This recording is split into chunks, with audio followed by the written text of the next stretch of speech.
Shell PLC has won its fight at the UK Supreme Court over a lawsuit into one of the largest oil spills off the coast of Nigeria after Britain's top judges dismissed arguments that the oil giant could still be held responsible over a decade later. The Bonga oil leak in 2011, said to be the largest spill in the Niger Delta for at least 20 years, was an environmental catastrophe that caused billions of dollars of damage, according to a group of almost 28,000 Nigerians which made that argument. Now, for more on this, Arise chief correspondent John Cookson joins us now from London. Good morning to you, John. Thank you so much for being with us. So I mean, you were in court. What reasons did the judges give for rejecting the case?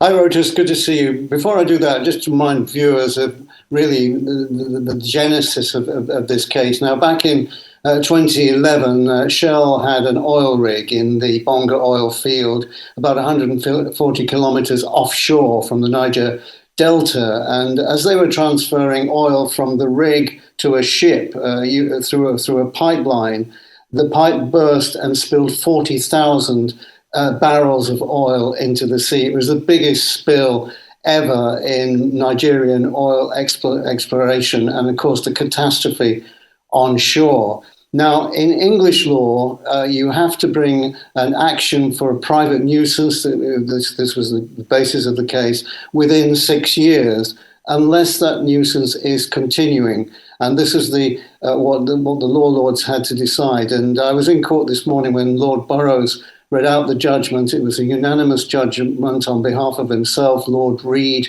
Lord Briggs, Lord Kitchen, and Lord Sales, and they all agreed that Shell had won the case and the Nigerian families that brought the action had lost. And the reason that they gave is that the oil spill, although still affecting families on shore, the actual negligence of the pipe breaking and spilling the oil happened more than 6 years before. In other words, families had to, under English law, bring an action within 6 years of the act of negligence, which was offshore, which will be in 2017, and therefore bringing a case in 2023.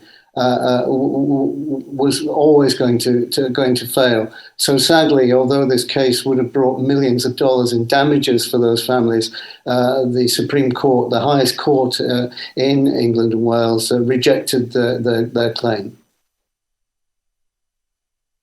A statement. Well, what is the company saying? Well, Shell say that this claim was from the start out of time and the allegations were unfounded. And whilst the 2011 Bonga spill was highly regrettable, they say, it was swiftly contained and cleaned up offshore. Now, the families would argue that it wasn't cleaned up, but this is a statement that Shell are putting out and repeating. Frankly, what the court said, that the action had to be brought within 6 years of the actual spill, not now. And, companies like Shell will be breathing a sigh of relief because the statute of limitations can't run indefinitely, and the Supreme Court backed up that theory. So a lesson to anyone bringing an action against the oil company has to be within 6 years of the actual act of negligence. In other words, the spill. You can't come along more than a decade later and claim damages against the oil company. Now, John, what happens now? I mean, Shell's been in the news. They made $9.6 billion in the first quarter of this year, announced a $4 billion buyback program. I'm sure the families of the Niger Delta are aware of this. Can they take further legal action?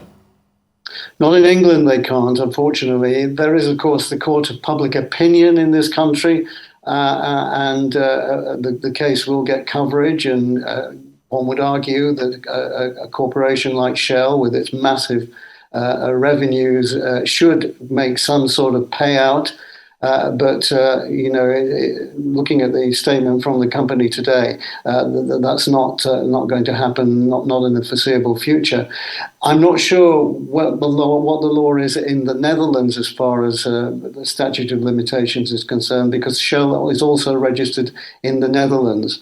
But I suspect that this Supreme Court ruling in England will be perhaps binding on any other court in Europe, or certainly influence that court decision, because all courts throughout Europe look at each other's decisions and make decisions based on previous court hearings. So the families are, they've reached the end of the line as far as a legal action is concerned. But as I say, there's always the court of public opinion. We're discussing it now here on Arise News, and it will be discussed through other media outlets, and who knows, Shell might decide to make some kind of ex gratia payment. But there's nothing that Shell have said today that says that that's going to happen.